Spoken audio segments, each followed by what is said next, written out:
Kom ons verklaar nou saam dat ons hulp kom van die Here wat hemel en aarde geskape het en wat trou bly tot in ewigheid. Die Here seën ons genade, barmhartigheid en vrede van God ons Vader en ons Here Jesus Christus deur die kragvolle werking van die Heilige Gees. Amen. Ons lofpsalm is Psalm 146 vers 1, vers 3 en vers 8, waarna ons saam ons geloof bely.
Ons doen nou saam belydenis van ons geloof volgens die geloofsbelydenis van Sia en direk daarna sing ons skrifberuiming 12:3 vers 1 en 2, die beruiming van artikel 1 van ons Nederlandse geloofsbelydenis. Kom ons bely saam. Ons glo in een God, die almagtige Vader, die skepper van hemel en aarde, van alle sigbare en onsigbare dinge, en in een Here Jesus Christus, die eniggebore Seun van God, voor al die eeue uit die Vader gebore. Hy is God uit God, lig uit lig, ware God uit ware God, gebore, nie gemaak nie, een in wese met die Vader, deur wie alles tot stand gekom het. Hy het terwille van ons, mense, en ons saligheid uit die hemel neergedaal, en het deur die Heilige Gees uit die maagd Maria vlees geword, hy het mens geword. Onder Pontius Pilatus is hy vir ons gekruisig. Hy het gelei en is begrawe, op die 3de dag het hy volgens die skrifte opgestaan, en hy het na die hemel opgevaar. Hy sit aan die regterhand van die Vader, en hy sal met heerlikheid terugkom, om die lewendes en die dooies te oordeel. Aan sy koningskap sal daar geen einde wees nie. Ons glo in die Heilige Gees, wat Here is en lewend maak. Hy gaan van die Vader en die Seun uit, en hy word saam met die Vader en die Seun aanbid en verheerlik. Hy het deur die profete gespreek. Ons glo aan een heilige, algemene en apostoliese kerk. Ons bely een doop tot vergifnis van die sondes. Ons verwag die opstanding van die dooies en die lewe van die toekomstige bedeling. Yeah.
Ons luister nou na die wet van die Here uit Deuteronomium 5, waar die Here weer die wet herhaal het aan die volk.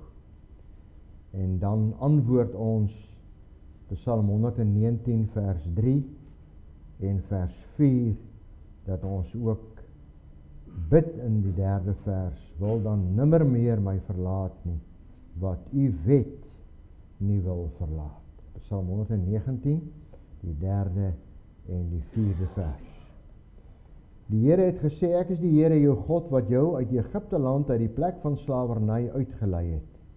Jy mag naas my nie ander gode hê nie, jy mag nie vir jou 'n gesneede beeld van 'n God maak nie, enige afbeelding van wat in die hemelruim daarbo of op die aarde, hieronder of in die water onder die aarde is nie. Jy mag nie voor hulle in aanbidding buig nie. Jy mag hulle nie dien nie, want ek die Here jou God is 'n besittelike God, wat kinders laat boet vir die sondeskuld van ouers, selfs die 3de en 4de geslag van hulle wat my verwerp. Maar troue liefde bewys aan duisende, aan hulle wat my liefhet en my gebooie nakom. Jy mag die naam van die Here jou God nie misbruik nie, want die Here sal hulle wat sy naam misbruik nie ongestraf laat nie. Hou die Sabbatdag heilig, soos die Here jou God jou beveel het. 6 dae moet jy werk en alles doen wat jy moet, maar die 7de dag is 'n Sabbat ter ere van die Here jou God. Jy mag geen werk doen nie, nie jy en jou seun, jou dogter, jou slaaf, jou slavin, jou bees en jou donkie of enige van jou diere nie, ook nie jou vreemdeling wat by jou is nie, sodat jou slaaf en jou slavin kan rus soos jy. Jy moet onthou dat jy ook 'n slaaf was in Egipte land, en dat die Here jou God met 'n sterk hand en uitgestrekte arm jou daar uitgelei het. Daarom het die Here jou God jou beveel om die Sabbatdag te vier. Behandel jou vader en jou moeder met eerbied, sodat die Here jou God jou beveel het, sodat jy lang kan leef en sodat dit met jou goed mag gaan op die grond wat die Here jou God vir jou gaan gee.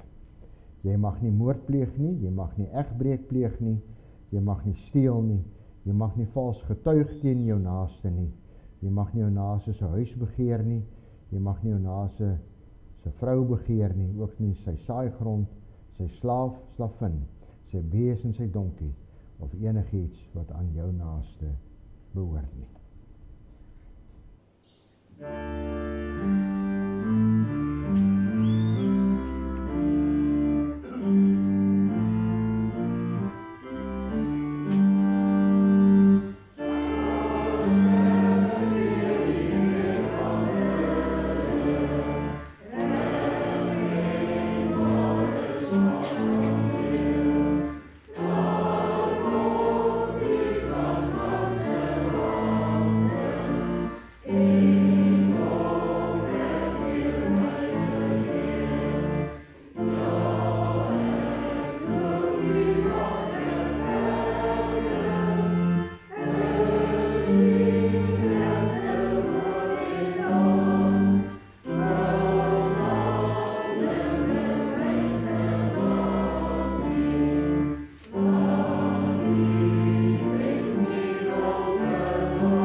Onse Vader wat in die hemele is,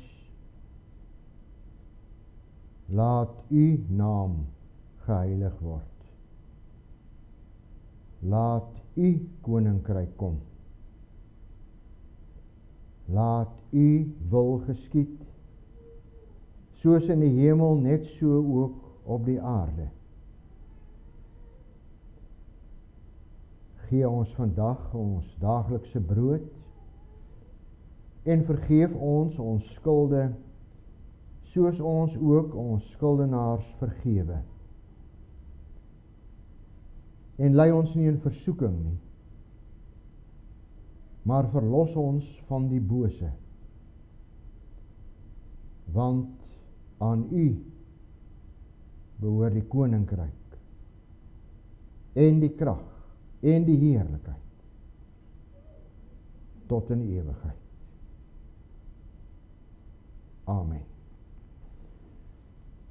Uit die woord van die Here, broers en susters, lees ons vanoggend twee gedeeltes. Eerste uit 2 Tessalonisense 2 vers 1 tot 12 en dan enkele verse uit 2 Korintiërs 6.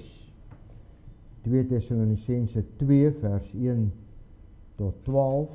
Vanoggend se prediking gaan u baie duidelik hoor is baie skerp gerig op die teologiese ontwikkelinge in vandag se tyd. 2 Tessalonisense 2 vers 1 tot 12, wat die koms van ons Here Jesus Christus en ons ontmoeting met hom betref, vra ons julle broers om nie skielik kop te verloor en verontrus te word deur 'n geestesuitspraak of 'n woord of 'n brief wat skynbaar van ons af sou kom en waar volgens die dag van die Here reeds aangebreek het nie. Laat niemand julle op enige manier op 'n dwaalspoor bring nie, want hierdie dinge kan nie gebeur voordat die afvalligheid eers plaasgevind het en die mens van wetteloosheid geopenbaar is nie.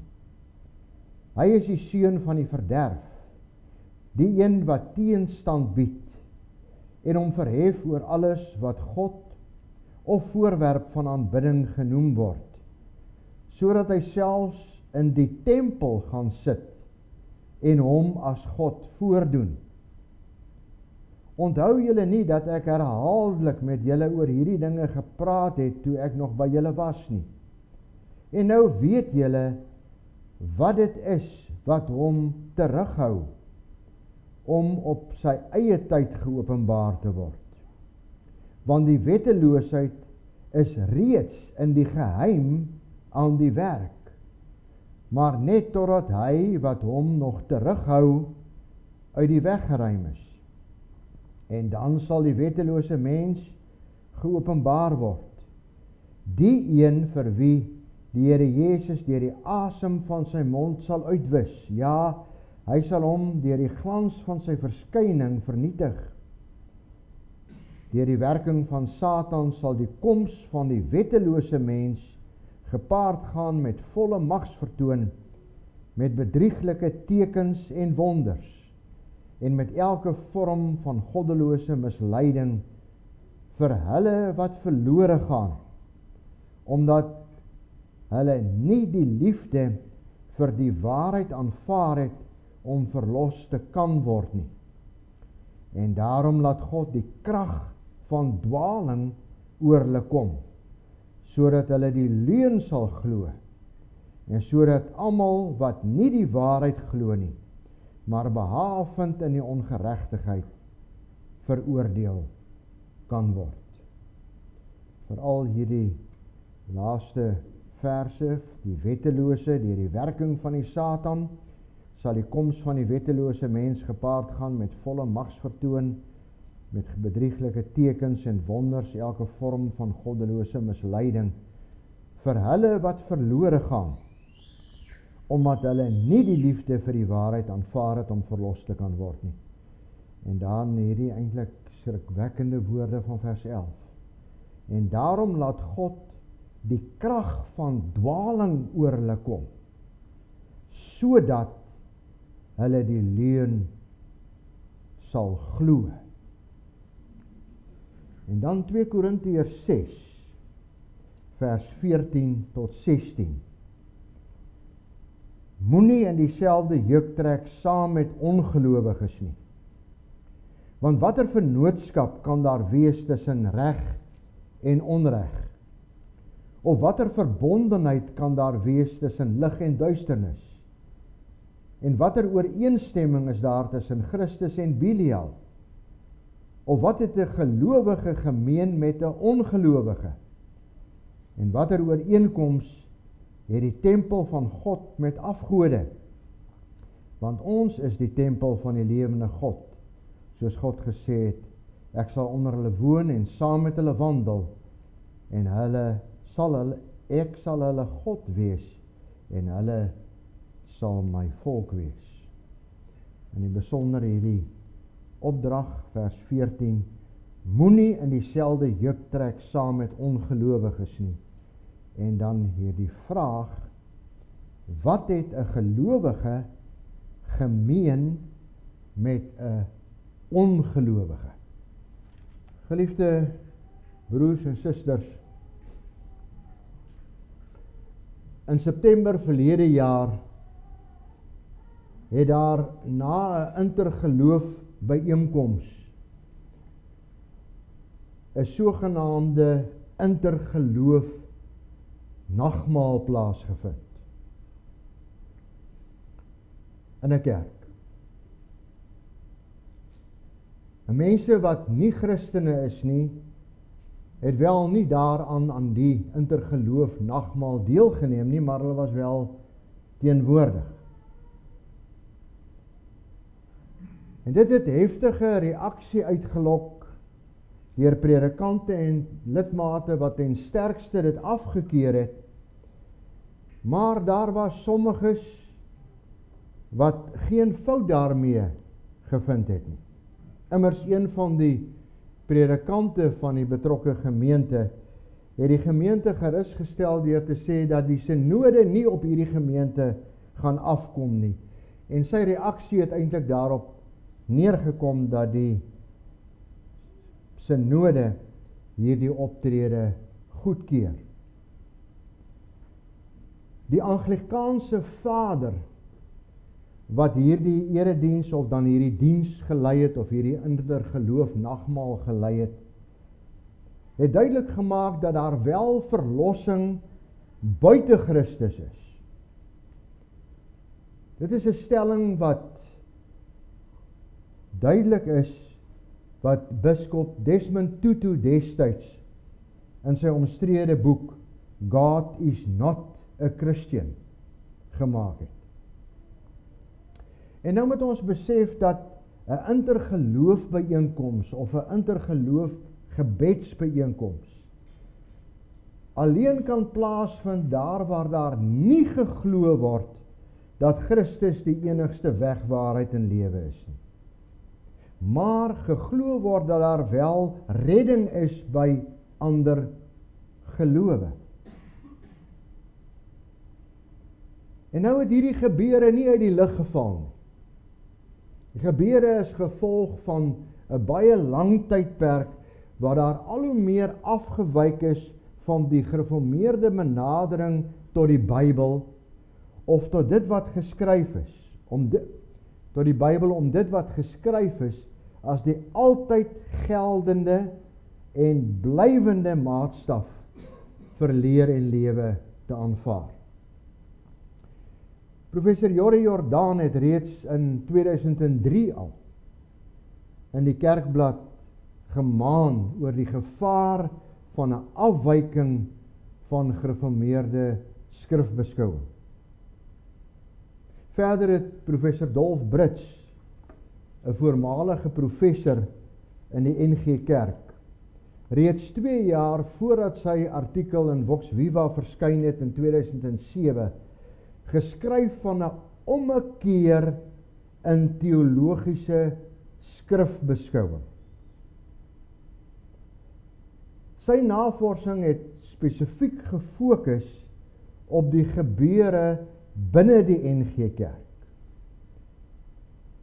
En hierdie ommekeer in skrifbeskouing het 'n enorme impak in die teologiese wetenskap, en besonder in die dogmatiek, die etiek en die eklesiologie. Dit het die gevolg daar dat, sover ek kon vasstel, tans ten minste 92 dolerende gemeentes in die NG Kerk is, wat ontevrede is met die NG Kerk, onder andere hulle skrifbeskouing. En nou sê 2 Tessalonisense, ons leef in genadetyd. En hierdie genadetyd gaan ophou by die koms van die wettelose. Nou lees ons in 2 Tessalonisense 2 vers 6, dat die wettelose nog teëgehou word, en dat die gemeente weet wie die wettelose nog teëhou. Dit is 'n preek op sy eie, maar in baie kort gesê, Christus hou die antichrist of die wettelose nog teë, terwille van die verkondiging van die evangelie. Terwille van die verkondiging van die evangelie word die antichrist nog teruggehou.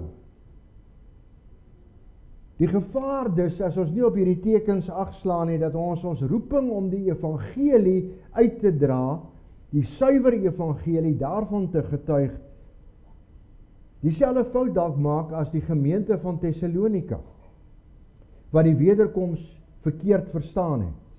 Paulus het slegs 3 sondae daar gepreek, toe moes hy vlug. Die gemeente het die wederkoms gou verwag en alles verkoop wat hulle gehad het en hande gevou gesit en gewag dat Jesus nou moet kom. In plaas daarvan om te werk en die evangelie te verkondig. En daarom fokus albei die Tessalonisense briewe op hierdie besondere, korrekte siening van die wederkoms. Maar in ons teksverse is daar 2 sake wat ons aan aandag moet gee, om reg te verstaan. Die eerste is die betekenis van die wettelose, sy verskyning, sy tekens, en ten tweede, wat beteken hierdie onsaglik, eintlik skrikwekkende woorde, dat God mense oorgee aan die mag van die dwaling, sodat hulle die leuen sal glo. In die eerste plek dan die wettelose of die antichrist. En let op, die wettelose is nie die Satan nie. Maar in vers 8 stel dat Satan deur die verskyning van die wettelose sal werk. Onthou altyd hierdie onderskeid. Teenoor die Vader is die Satan.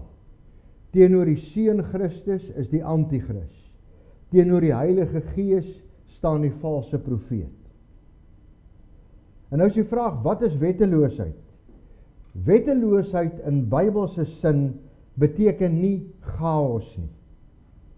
Maar dit beteken dat die wet van God verwerp word en in die plek van die wet van God word 'n ander wet gestel. En dit is duidelik tekens dat die wettelose of antichrist volgens vers 7 al in die geheim aan die werk is. Kom ons neem as voorbeeld 2 duidelike voorbeelde. Die eerste en die 7de gebod. As voorbeelde van wetteloosheid. Die eerste gebod: jy mag die Here jou God alleen dien, geen ander afgode nie.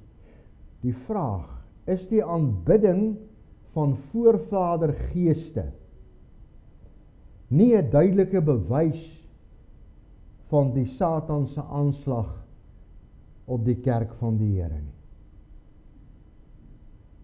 Dis die vraag. Tweede vraag wat ons kan stel, is u het al in die verlede al baie gehoor van die Jesus seminar in die nuwe hervorming. Hulle het die godheid en die uniekheid van Jesus Christus as die enigste middelaar tussen God en mens ontken. Sy maagdelike geboorte is afgemaak as 'n mite. Sy opstanding uit die dood is volgens hulle, moet ons dit mitologies sien. Nou stel die eerste gebod duidelik dat jy die Here jou God alleen moet dien. As jy Christus as God ontken, dien jy hom dan volgens die eerste gebod. Dat wil sê, as jy Jesus as God ontken, is jy deel van die wetteloosheid, deel van die stryd van die antichrist. En so het die nuwe hervorming ook gestel, iets wat vandag ook geëgo word, dat die Satan nie werklik bestaan. Hy is bloot 'n myte. Dit wil sê, 'n myte het vir Christus in die woestyn versoek. Maar dit is nie wat in die Bybel staan. Ons lees in Matteus 4, vers 1, dat Jezus deur die Heilige Gees weggelei is in die woestyn om versoek te word teen die duiwel. Griekse woord diabolos. 'n ander voorbeeld van wetteloosheid gaan in die besonder oor die 7de gebod. En dan in die besonder oor die skepingsorde waar God man en vrou geskaap het. En die wettelose wat hierdie skepingsorde ontken. Kyk mooi daarna.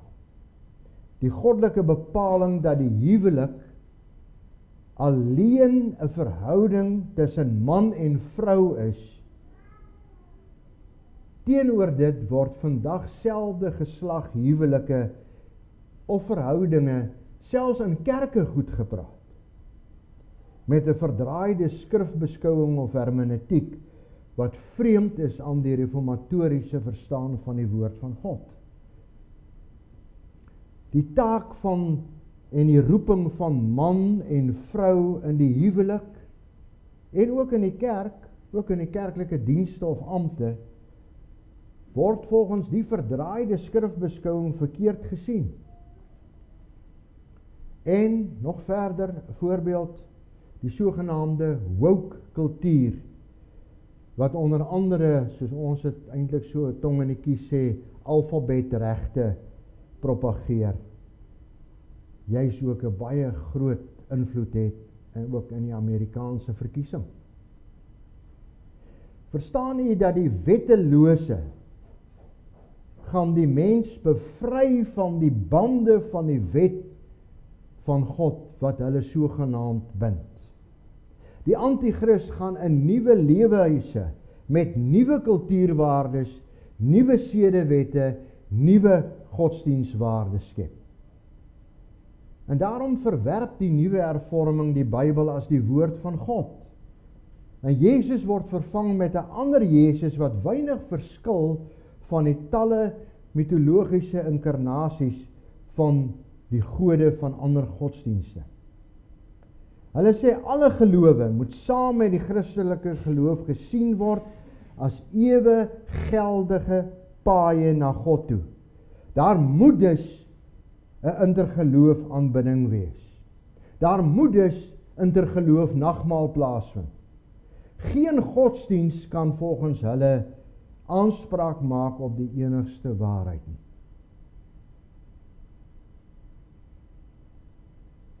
Met sy koms gaan die wettelose die mense met tekens en wonders verlei. Groot magsvertoon, valse tekens, gruwelike misleiding gaan kom. Praktiese voorbeeld, onthou hier die towenaars van Egipte.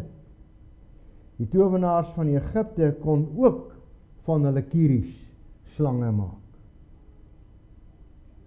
Hulle kon ook bloed maak, water in bloed verander. Maar met die derde plaag, die muggies, het hulle die Farao gesê, dit is die vinger van God. Daarom Satan het groot mag, en deur die antichrist gaan hy baie mense mislei. Daar is nie nou tyd om in te gaan op die okkultiese skole, okkultistiese skole wat vandag mense leer in toorkunste, meer mense leer in sogenaamde signs and wonders nie. En dit is genoeg van die wettelose. Ek dink jy het 'n baie goeie beeld daarvan. Die tweede punt van ons teksvers is vers 11.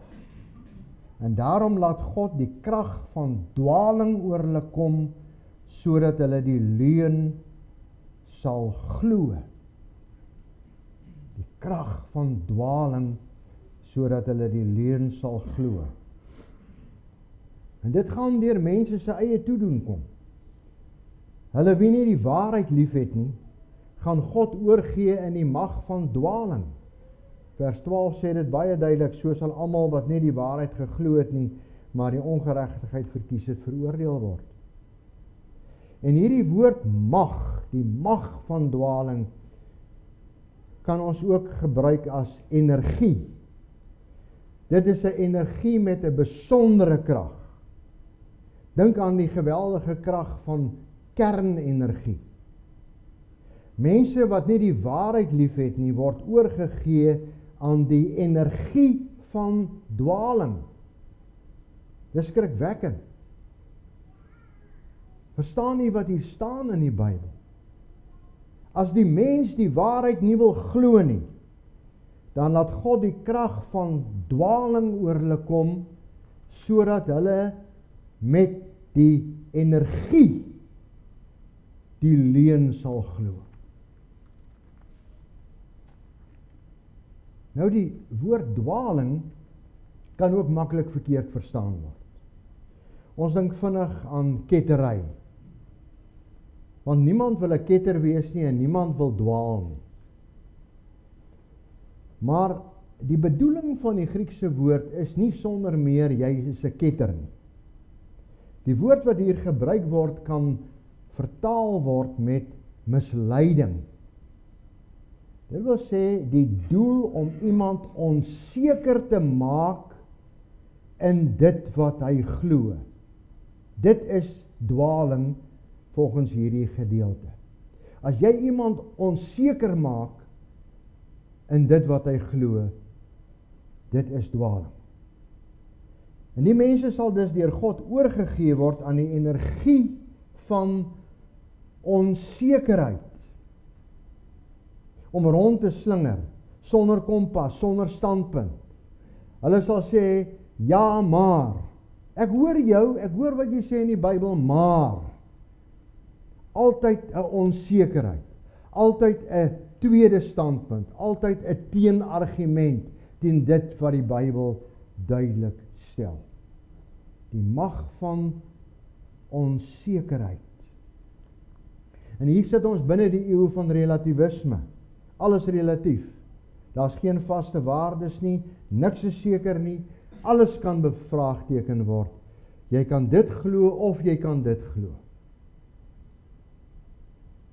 En daarom ook die besluit ook rondom die bose wat die NG Kerk geneem het.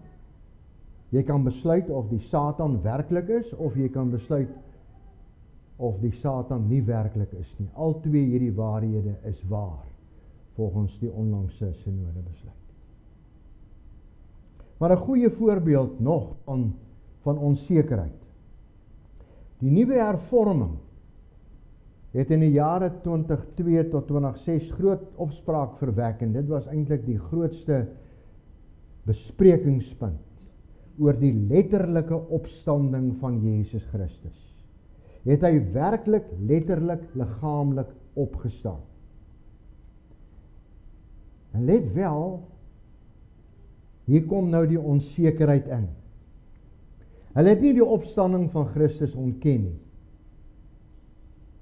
Maar hulle het gestel, daar's onsekerheid oor sy letterlike, liggaamlike opstanding uit die dood.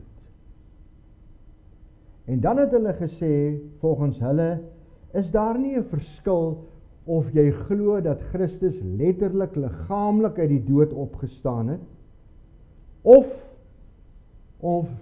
ons moet sy opstanding metafories sien. Of selfs, soos die Duitse teoloog Bultmann stel dat Christus net in jou hart opstaan. Onsekerheid wat geskep word. En hierdie skep van onsekerheid kry ons al terug in die paradys. Die vraag van Satan, die slang aan Eva, is dit so dat julle niks mag eet van die vrugte van die bome in die tuin? Is dit so? Daardie onsekerheid, dit is die metode van die Satan.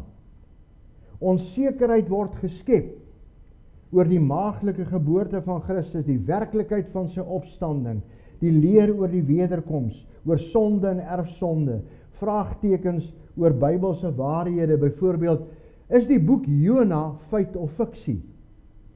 Al sou Christus hierdie teken van Jona gebruik as bewys van sy opstanding na 3 dae uit die graf. Onsekerheid,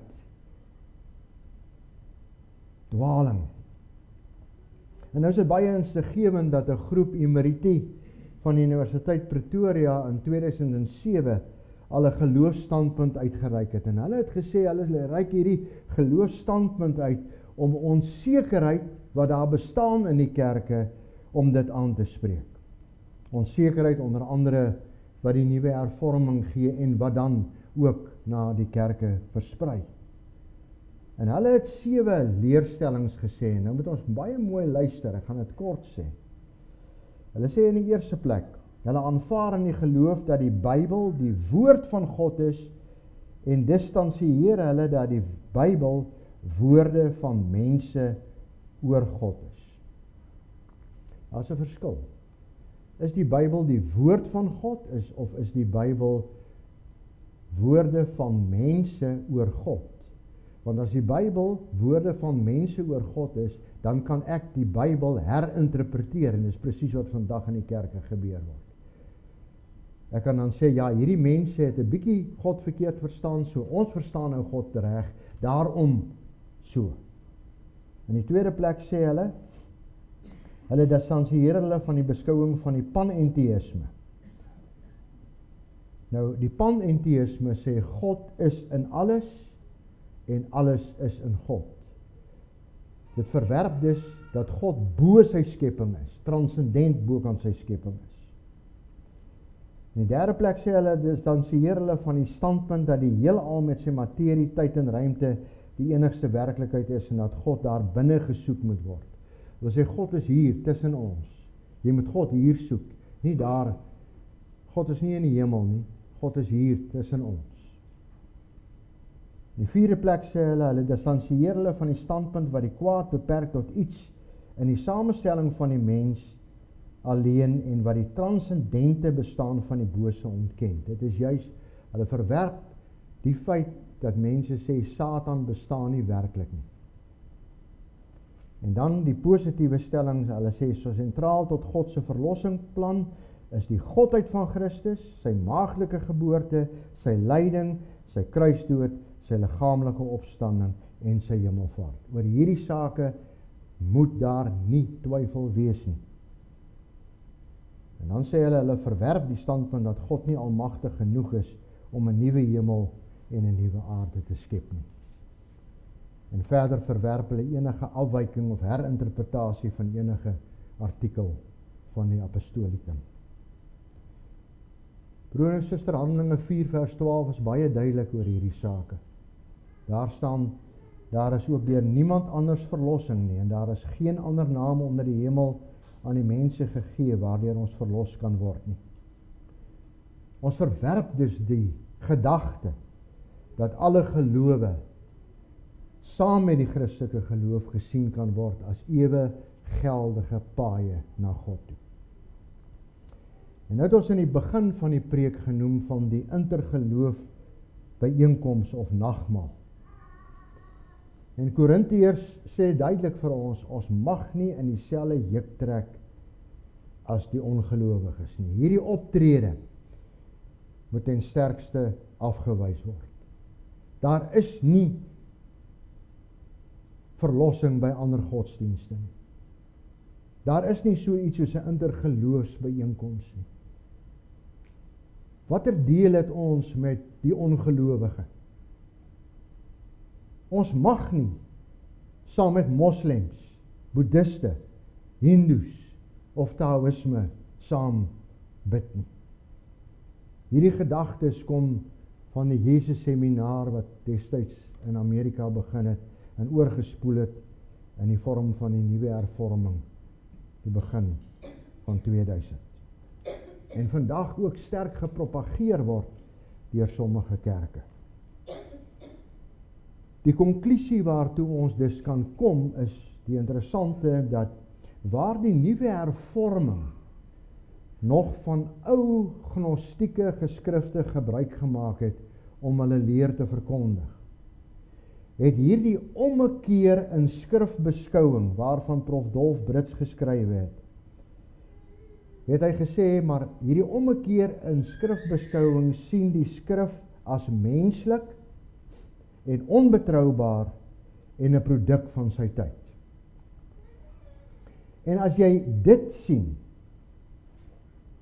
dat die skrif, die Bybel, menslik, onbetroubaar, blote produk van sy tyd is, dan moet dit lei dat die skrif geherinterpreteer word, anders verstaan word in die huidige tydsomstandighede.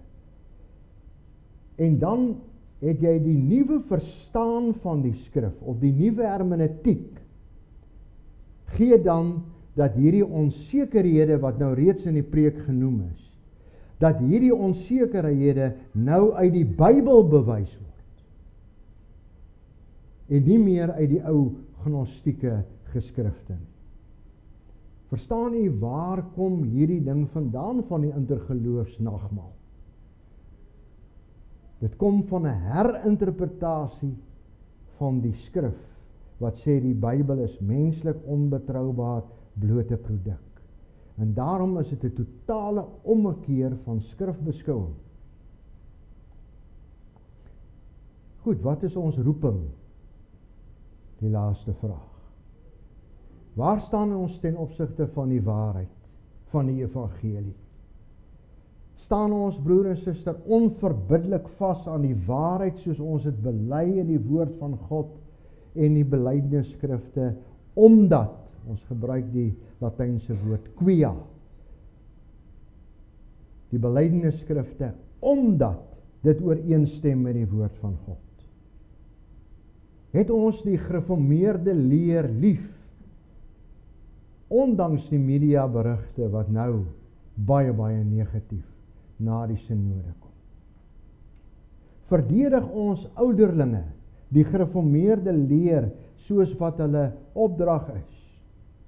Of raak ons onseker? Begin ons ook in hierdie lyn kom van die mag van die dwaling?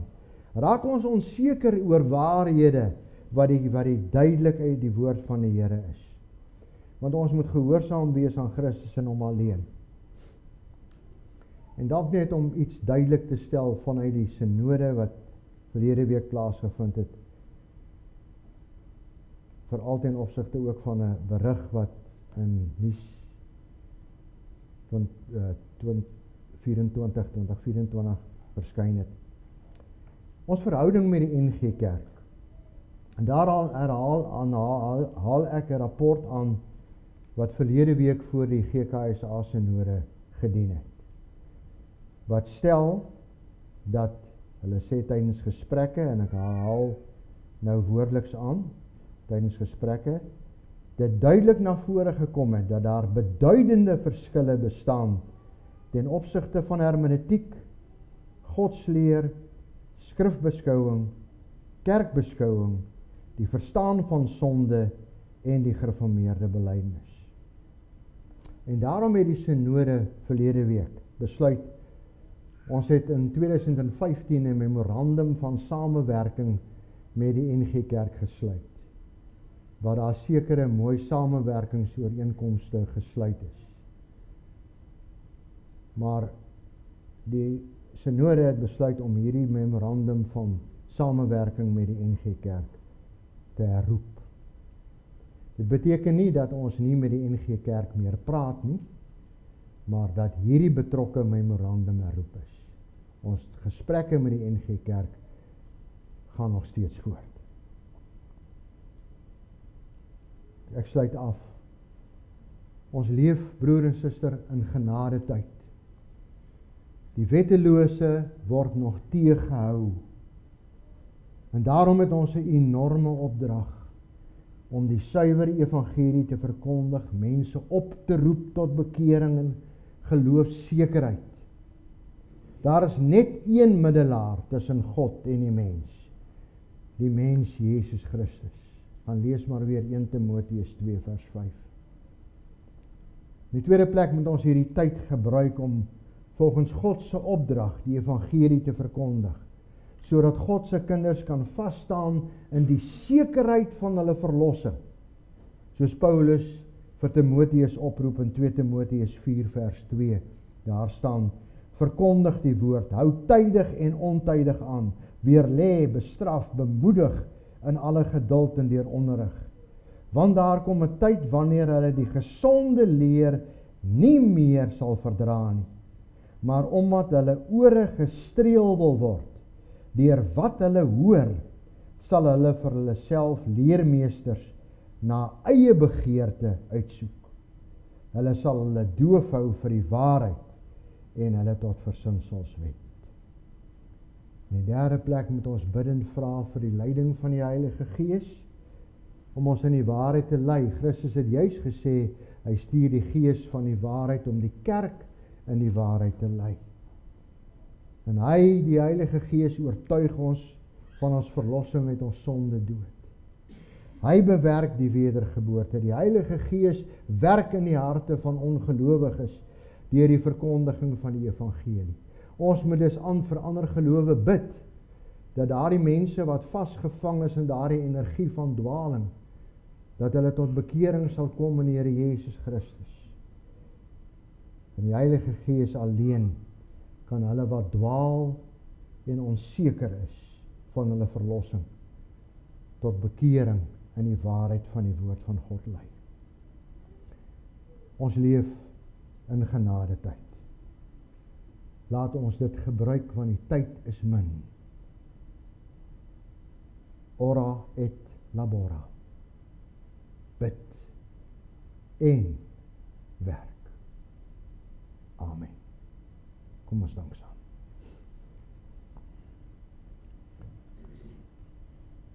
Ons dank U, ons Here en almagtige God, dat die Heilige Gees uitgestort is om ons in die waarheid te lei, om U kerk te lei. En ons bid dat U vir ons wysheid en insig sal gee deur U woord. En U woord helder en duidelik vir ons maak, sodat ons U wil alleen sal soek. Dit sal doen, juis in benouende tye, tye van massale onsekerheid, tye waarin die mens eerder gedien word as U, waar die mense gedagtes en begeertes vooropgestel word, sonder dat U eer ooit daardeur verheerlik word. Dra ons, hou ons vas, want ons weet ons Here Jesus Christus beskerm, bewaar, onderhou sy kerk. En dat ons sal vasstaan in die geloof. Nederig, klein voor U. Mag ons nooit hoogmoedig word nie, maar mag ons altyd nederig en klein buig voor die waarheid van U woord. En onbeskaamd hierdie waarheid verkondig. Lei ons ook in hierdie week wat ons ingegaan het. Dra ons deur die goedheid en die liefde. Dra elkeen van ons in U genade, o Here. Hou ons vas, hulle wat deur beproewinge en swaar gaan. Ons bid vir ons kinders wat ook hierdie week terug skool toe moet gaan. Dat hulle ook hierdie nuwe jaar, dat dit 'n mooi jaar vir hulle sal wees, 'n jaar waarna hulle sal uitsien, 'n jaar wat vir hulle ook vol vreugde en voorspoed sal wees. Dra hulle ook, dat hulle ook sal vasstaan in die geloof. Hou ons dan so elkeen vas in U liefde. Ons vra dit in Jesus se naam. Amen. Kom ons sluit af skrifberuiming 15:1 of die ou nommering skrifberuiming 75. Hierdie skrifberuiming kom uit Efesiërs 3 vers 14 tot 21. Dit is die gebed van die apostel Paulus vir die kerke. En hierdie gebed van Paulus is dan beruim. Dit is wat ons gaan sing, Efesiërs 3 vers 14 tot 21. En dit is ook 'n gebed, nie net vir ons gemeente nie, maar ook vir die kerke wêreldwyd. Vers 1, 2, 3 en 4.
Ontvang nou die seën van die Here en gaan hierdie week in met die sekerheid dat God ook met u is in u werksaamhede.